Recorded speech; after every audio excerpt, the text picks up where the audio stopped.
नमस्कार, आप देख रहे हैं जनसेवक समाचार और मैं हूं संदीप मीणा। पूर्व बीजेपी अध्यक्ष और केंद्रीय गृह मंत्री अमित शाह पश्चिम बंगाल चुनाव की तैयारियों में जुट गए हैं। इसके तहत वो 2 दिवसीय दौरे को लेकर पश्चिम बंगाल पहुंचे और बांकुरा में उन्होंने कहा कि ममता सरकार के खिलाफ लोगों में आक्रोश है, वहीं प्रधानमंत्री नरेंद्र मोदी के प्रति एक आशा है। गृह मंत्री अमित शाह ने कहा कि भारत सरकार की 80 से ज़्यादा योजनाएं जो गरीब, दलित, आदिवासी और पिछड़ों के लिए है, उसको ममता सरकार रोक कर बैठी है। मैं ममता दीदी को बताना चाहता हूं कि अगर आपके मन में ये बात है कि आप इन योजनाओं को रोककर भारतीय जनता पार्टी को रोक लेंगी तो ये आपकी गलतफहमी है। एक और तो ममता सरकार के प्रति भयंकर जनाक्रोश दिखाई पड़ता है और दूसरी ओर श्री नरेंद्र मोदी के प्रति एक आशा और श्रद्धा दिखाई पड़ती है कि बंगाल के अंदर परिवर्तन श्री मोदी जी के नेतृत्व में ही आ सकता है।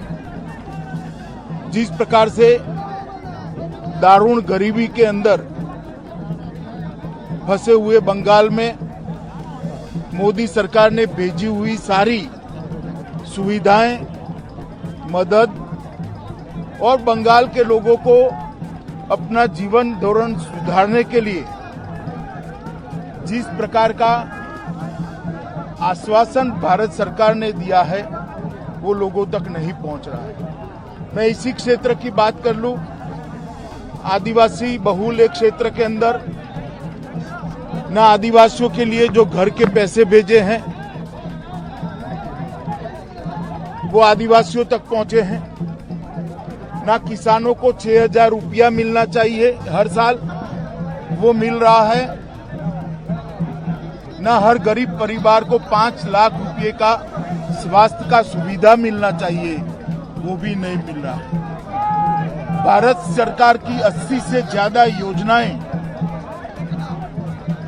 जो गरीब, दलित, आदिवासी और पिछड़े लोगों के लिए है उसको ममता सरकार रोक कर बैठी है। मैं ममता दीदी को बताना चाहता हूं कि आपके मन में भय है कि इन योजनाओं को रोकने से आप भारतीय जनता पार्टी को रोक लोगी तो गृह मंत्री अमित शाह ने ममता सरकार पर बीजेपी कार्यकर्ताओं का दमन करने का आरोप भी लगाते हुए कहा कि जिस प्रकार से खास तौर से बीजेपी कार्यकर्ताओं पर दमन का चक्र ममता सरकार ने चलाया है, मैं निश्चित रूप से देख रहा हूं ममता सरकार का जाने का वक्त आ गया है।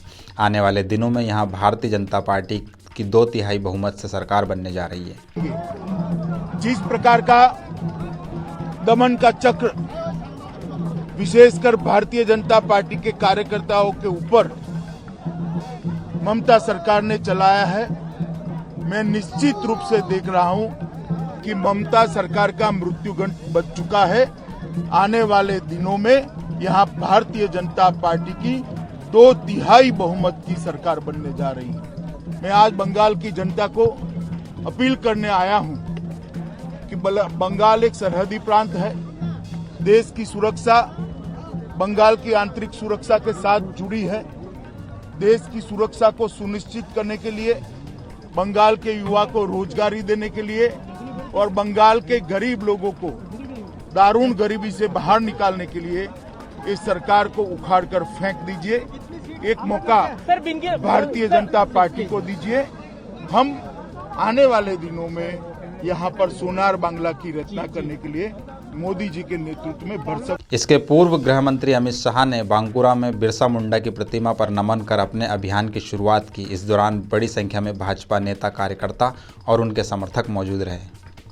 पश्चिम बंगाल के लिए भाजपा ने मिशन बंगाल तय किया है और इसके तहत बीजेपी ने ममता सरकार को उखाड़ फेंकने का लक्ष्य भी तय किया है। अब देखना होगा कि भारतीय जनता पार्टी इसमें कितना सफल हो पाती है। फिलहाल इस बुलेटिन में इतना ही। देश और दुनिया की खबरों के लिए देखते रहिए जनसेवक समाचार।